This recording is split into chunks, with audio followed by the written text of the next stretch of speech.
Welcome to the Pink Lady Posse podcast, where women over 50 take a fresh look at living, toss out tired stereotypes, and say a big heck yes to what's next. I'm your host, Sandy Parker, and around here, we challenge limitations, rewrite the story on aging, and reclaim our power, pleasure, and purpose. Why? Our next years are not about a decline. They are our big reveal. Let's go. Everybody, Sandy Parker with the Pink Lady podcast, and I am here with Christina Vidovich. And interestingly enough, we were introduced by someone we have in common, and they were like, "Oh, you two got to know each other." So the first things I learned about her were she had an interest in dance, which we'll come back to that, and she's a podcaster and a live streamer. So I want to know what that is. And she has a mission of women getting visible. So welcome, Christina. Thank you, Sandy. I'm so excited to be here. I'm so happy to know you. And hello, lady in pink. You are amazing. Thank you. Well, when we first talked, I told you that my mother was a dance teacher for Arthur Murray. Yeah. And you're now in a visible space teaching other women how to be visible, but that wasn't where you started. No, So no. tell me about Two Left Feet. I love that name. Well, I'll even tell you how I got that name. When I decided to branch out on my own because I had been dancing and I'd been doing, learning and coaching from someone else and said, you know what, this piece of educating and showcasing in front of others was great, but I wanted something more for me. And when I decided to do it, I said, what would be a great name that people could come to the studio? Because there's a lot of those, Miss Christina. I'm like, no, it's not about me. Or, and people are afraid of the Arthur Murrays and the Fred Astaire's because they sound so intimidating. And when I wrote down Two Left Feet, I laughed my head off and said, oh my gosh, that's so funny. And 2 pages later, I continued to write all the ideas. And when I went back to the beginning, I laughed my head off again, Two Left Feet. And I'm like, that's it. If that's my reaction, then that's the reaction that I'm going to get from other people who are intimidated to walk through the door. And it's funny because the hardest step in learning how to dance is that first step in the door and on the dance floor. So that's where that came from. And I actually worked with seniors when I first started teaching around the area, and I worked at a senior center. And I learned so much about how the seniors learned and how repeating the steps and doing it in a way that was educational. Because these people, I'm outside of the Washington, D.C. area, are engineers and these brilliant minds who have worked in this area. And they don't want to be talked down to just because, oh, I didn't get it right away. They wanted to learn in a way that made sense for them. So I would teach 3 steps at a time, the same 3 lessons 3 times in a row, and they loved it. And they could walk away and say, I knew something. My mind not be might not be what it was when I was 20, 30, 40, 50, but here I am 70 and 80 learning how to ballroom dance. Yeah, and it was just a magnificent thing to be able to have that. And then I took that into my studio and used that same steps to teach all people how to dance. And they went, wow, this is amazing. Now, there came a time from teaching lessons to having a business, right? Did you just say, I'm going to have a business, or how did you make that step? So when I left what I had been doing in ballroom, because that was what I started off when I left college. My degree is in fashion design, business, and psychology.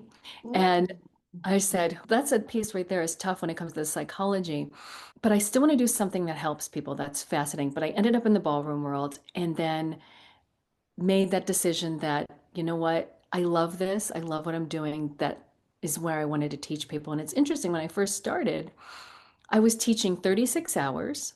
And then on top of that, I was running a business for 36 hours. The hardest part was letting go and hiring that first instructor. And I hired my first two at the same time and said, you know what? You just have to trust that they know what they're doing. They know how to dance and they can take care of it.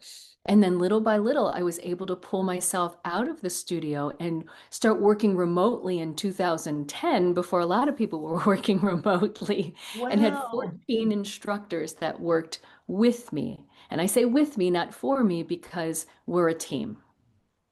So when you were working remote, were you running the business remote Yes. and trusting Yes. these people that were working with you were doing the business so that you could be out doing what? Promoting it? Well, vacationing, spending time with Oh, my family, wintering. I what a don't do winter. concept.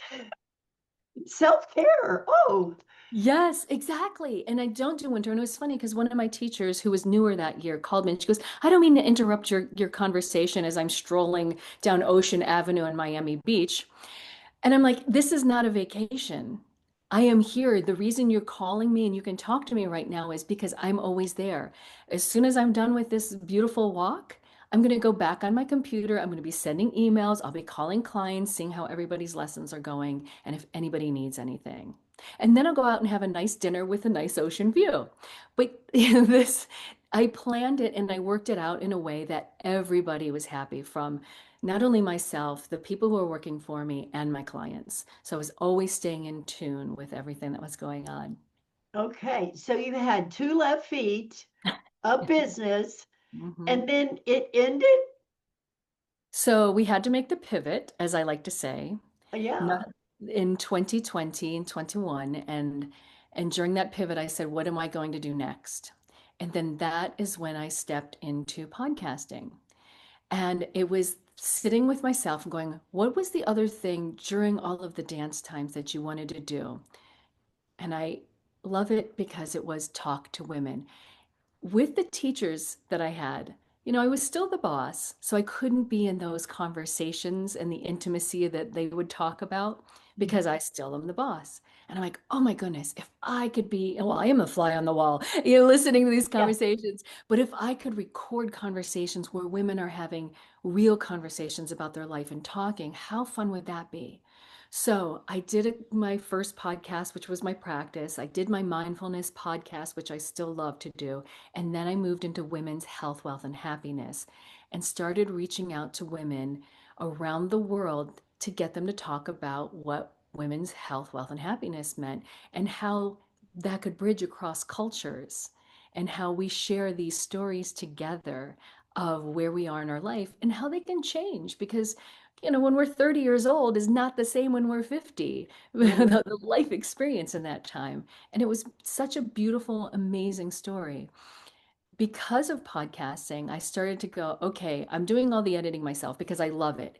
And it's a place and a tool for me to learn what I'm doing, learn how I'm speaking, better myself by watching myself through editing the podcast. But I said, you know what? My time is starting to become more valuable, and there's so many more women, 4 billion on the planet, that Yeah. and I can't talk fast enough. So I decided to move into live streaming. So now with the opportunity to live stream, I can have my pre-interview with someone and then go into that live stream. It takes me 15 minutes at most to set up, create a new video, post it, put it out there, and then we go live whenever that's scheduled. Now, And I, what is the live stream you have at a regular time every day or every week?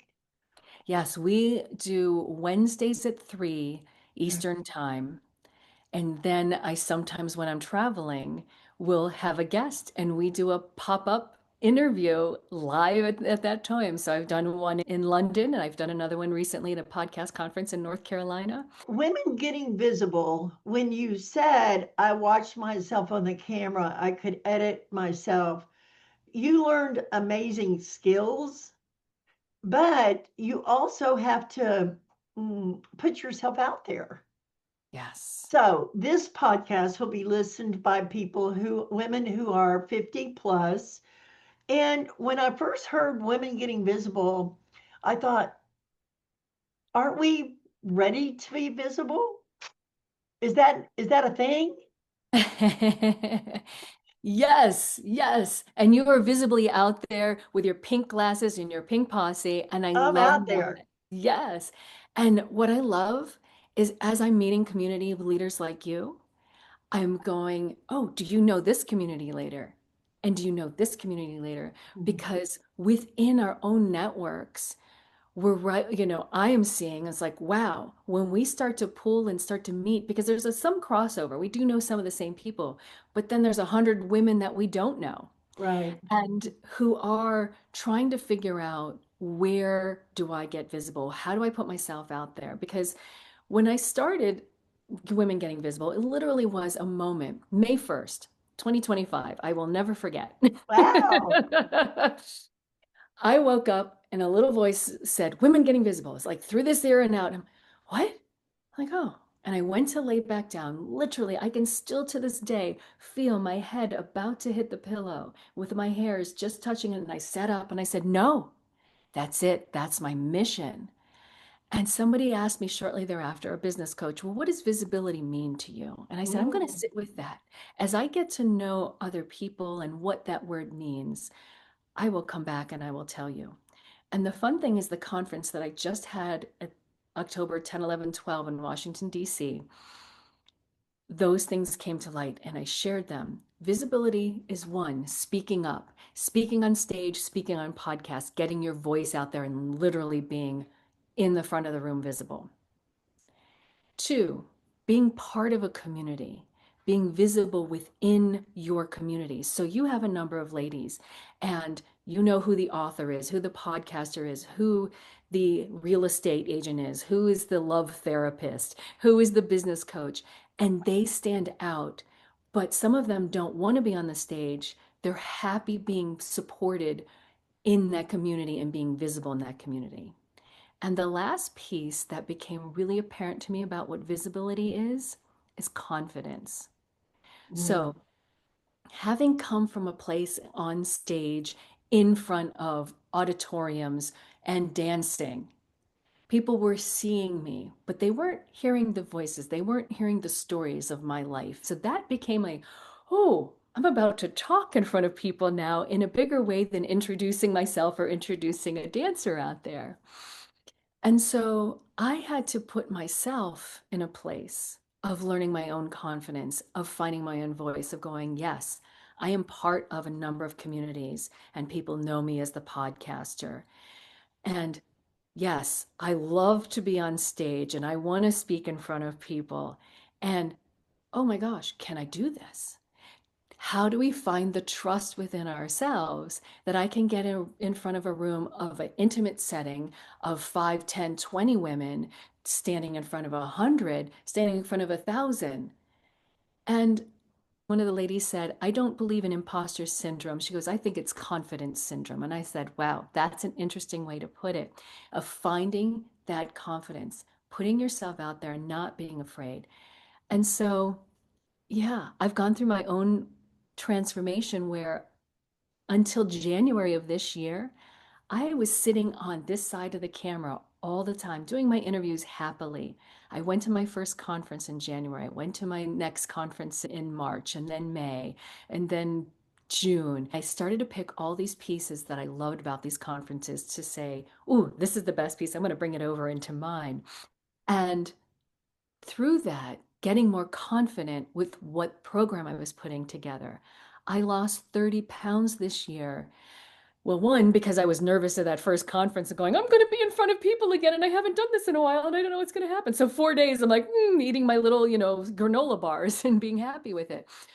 But it was also a place I wanted to be for myself, getting back to my dancer body before my son was born and Mhm. saying, this is the body I'm comfortable in. This is the body that knows how to stand in proper framing and bring that back to the stage. So, all those lessons that I learned over the 20 years of running a business and showing up, I am now finding in my life in podcasting and doing the conferencing and helping other people, because now my next piece is also to help people show up as a guest, how to get more confident and be visible on camera.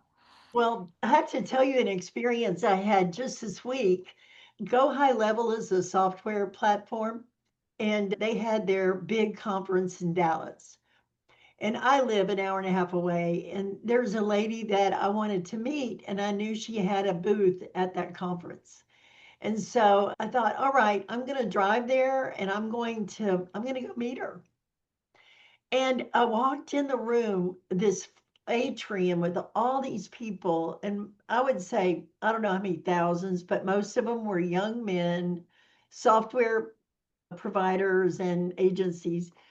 And I stood in the middle of that place and I said, I bet I am the only 69-year-old woman in this atrium here to do what I said I'm going to do. And I was just so kind of astonished at my guts. And then I had sort of this whiplash like, oh my gosh, what am I doing here? And then I was like, nope, I'm here. I'm going to go meet that woman. And she had such a line of people. I had to take her away for a minute. I told this client, I'm just going to borrow her for 1 second. I need you to do a quick picture. And we went, geez. And I got it. And I was so proud of myself for showing up, Yes. even in the argument in my mind, are you sure? Are you really going? And then I went, and then I had a little bit of nerves, like, do I have the nerve? I thought, you know what? Showing up is the hardest part. Staying in the plan that you started with imposter syndrome or confidence syndrome, or even that hesitation can just creep in so easily. And then I got the picture. She met me. Everything worked out the way I had intended. Hmm. But the leftover was that I have integrity with myself Yes. because I said I'm going to do something and I did it. And the results, well, we'll have to see. So when you're working with women and they're building up their confidence, A, in what they had to say, and B, how are they going to say it? What do you find to be the biggest blocks? What stops women from saying what they think or doing what they say or applying to speak on stages? Are they pretty consistent? You know, it's the whole getting out of your own way. Because how many times do we doubt ourselves? And suddenly, when you speak up, you realize you're being supported. People are already, just like at the beginning of our conversation before the podcast, of suddenly somebody said something to you and you went, oh, I didn't realize that I was already making an impact and people are already there for you. Yeah, We don't know that, do we? yeah, that's true. And I wonder, there's a lot of cultural implications, right? Like the women are supposed to be seen and not heard, Mhm. right? And so in your own internal upbringing, birth to now, you've inherited some concepts that are probably not yours. And so kind of discovering what they are and then challenging what they are. I have a phrase I use to myself all the time is I have a say in how my life goes. I have a Yes. say in how everything goes that affects me. And that word say, I have a say, but I have to say it, Yes. Yeah. right? What do you do with people to, how do you guide people to start speaking? It's so interesting. For this recent experience that I've had, one of the young gals said, I want to speak on stage. I've done all the tests and it says I need to be a speaker. And we had a call. And I said, I know your story. I said, tell the apex.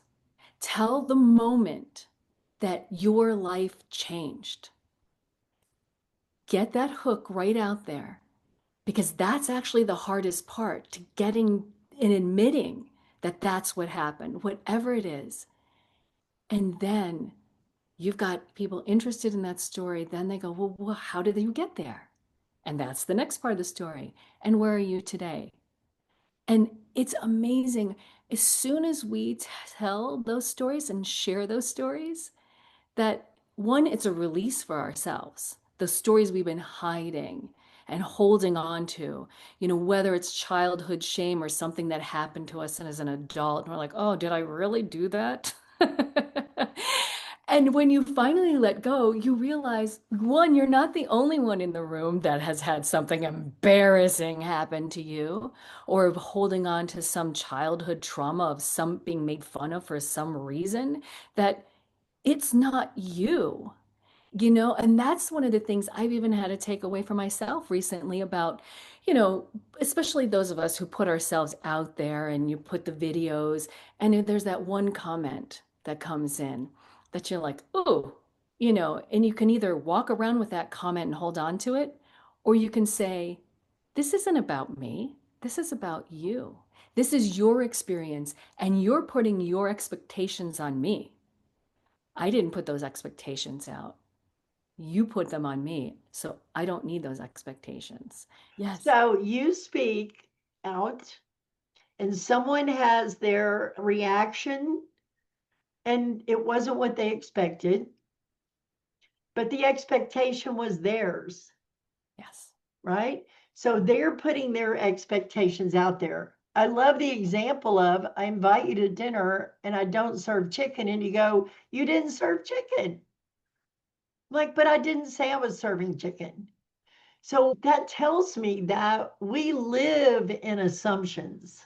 Mhm. We live in expectation of ourselves. I was talking about making money with a group that I meet with, and they said, how about changing that to receiving money? And I'm like, that reframe really made a difference because I have the expectation that I should be able to make money. I don't know where I got that, but I look around and I think everybody else is making money. Well, that's an assumption that may not be true. And that's an expectation that I created out of nowhere. So I have to actually take a pause and look, what are my words saying? What does that mean? Where are the assumptions and where are the expectations? Mhm. Because I'm alone responsible for that. So I love that you're teaching women how to be visible. Yeah. And now you just had this wonderful conference. Mhm. Did it meet your expectations? You know, 3 weeks before it went on, I took all of the stress off my shoulders. I said, you know what? I've told my story, I've shared what I'm doing. Whatever woman is going to be in the room is going to be in the room, are meant to be there. Mhm. And I'm not going to micromanage, because I had a couple of the speakers come and say, well, this is what I want to talk about. And I said, as long as you mention visibility, that's my only expectation, because this is a visibility conference. Other than that, the words are yours. Use your talents to share. And I just let go and let flow. And even I had one lady, and I love this. She was just like, oh, the time schedule. She's someone who's very meticulous about time schedule. And I laugh because she's half Filipino like I am. And she's like, when I realized we were running on Filipino time, which is everything is always a little bit late, I could let go and be present. And again, for her not to have the expectations that we had to be strict on schedule. And if people wanted to talk a little bit longer and network a little bit longer, and the speaker didn't quite make it to the stage at the exact moment, that it was okay, that we are all here together to be together, and we can forgive each other if we're showing up the way we are. And even forgiveness isn't the right word. We can accept that we are the way we are, and we can share in this moment. And just letting go of those expectations and not even knowing what to expect in the end. Can I just say, Sandy, I am floored. I had women come up to me at the end and say, I'm walking away with 30 new best friends. Yes, and not I'm not just connecting with them on socials. I actually put their numbers in my phone. And we know getting in someone's cell phone is an That's the intimate deal. place.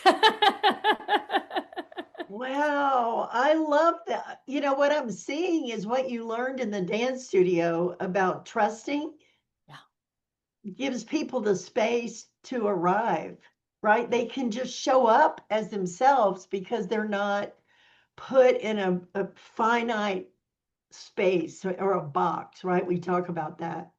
So, of all the women that might be listening, if you were going to say maybe one or two or three steps, or maybe it's just one, to enhance your life, to become more visible, what would that nudge be? Let's call it a nudge. What would that nudge be? sure. It would trust yourself. Just trust yourself.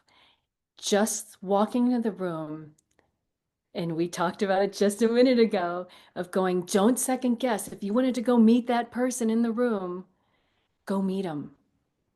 You will be so surprised about how open that person's going to be with you, even if they're so busy. It'll also give you an idea of going, okay, have I found the right person that really resonated with me? And then those other people in the room, whether it's physically in the room or in the Zoom room, take a moment and find the people that resonate with you and have a chat. Start there, and suddenly your world will become open to more opportunities that you didn't even know. It's like opening up the window and letting the breeze come in. It's Oh, like, that oh, sounds so good. I'm like, yes. And, just letting myself be myself.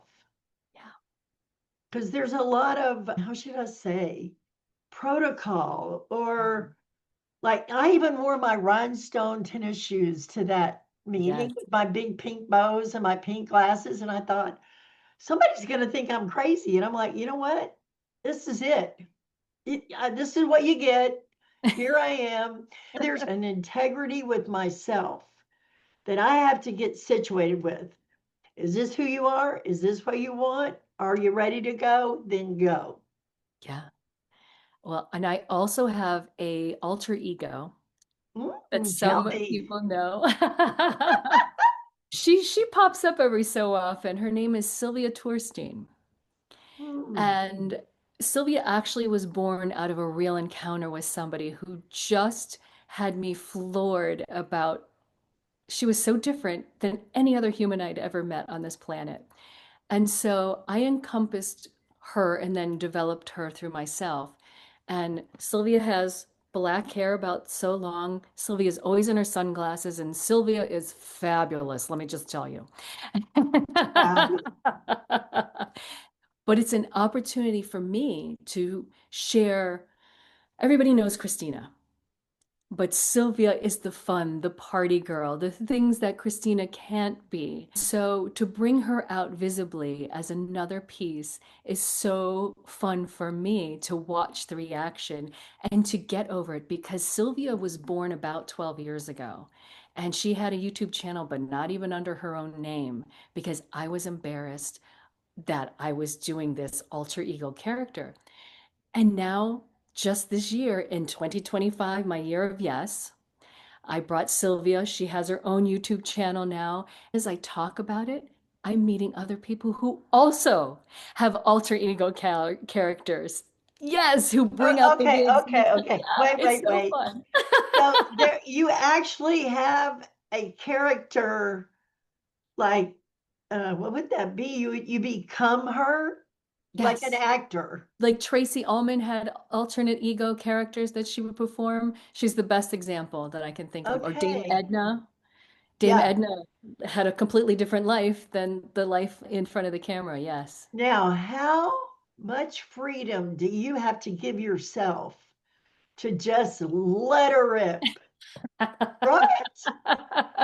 Well, and it's funny, I don't associate Sylvia's a different, when I think of her, I think of her as a character. She is someone opposite. Well, I don't want to say opposite, but Christina's not Sylvia. Well, I heard a woman, and I'll get her name to you, and I'll But she talked about how when you look at a stage and there's a main character where the spotlight's on the main character, and when the light lifts, there are other people that have been on the stage the whole time, but you just didn't really notice them because the spotlight was on the main character. And she was saying all of us have our main character, and then we have the other supporting roles that are us. They're Yes. just parts of us that don't get front and center. Hmm. So, would you say Sylvia is like that for you? She's a part of you expressed a different way?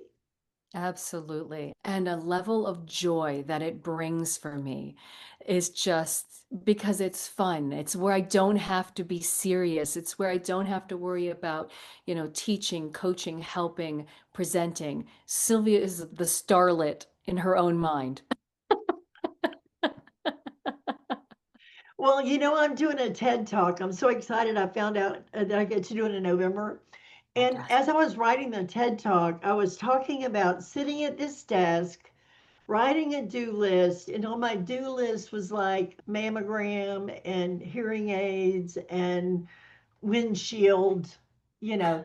And then I said it was 100% maintenance and 0% confetti. Mm. And then this sentence that just came out of me, it says, I was on pause, like I'd gone backstage in a life I used to star in. And I remember I did used to star in my life. When did I go backstage? Like when, and I just thought that phrase, it's like I went backstage in a life I used to star in. It has all about your intention with yourself to be fully expressed, to be fully visible, and to come out of the dark. Exactly.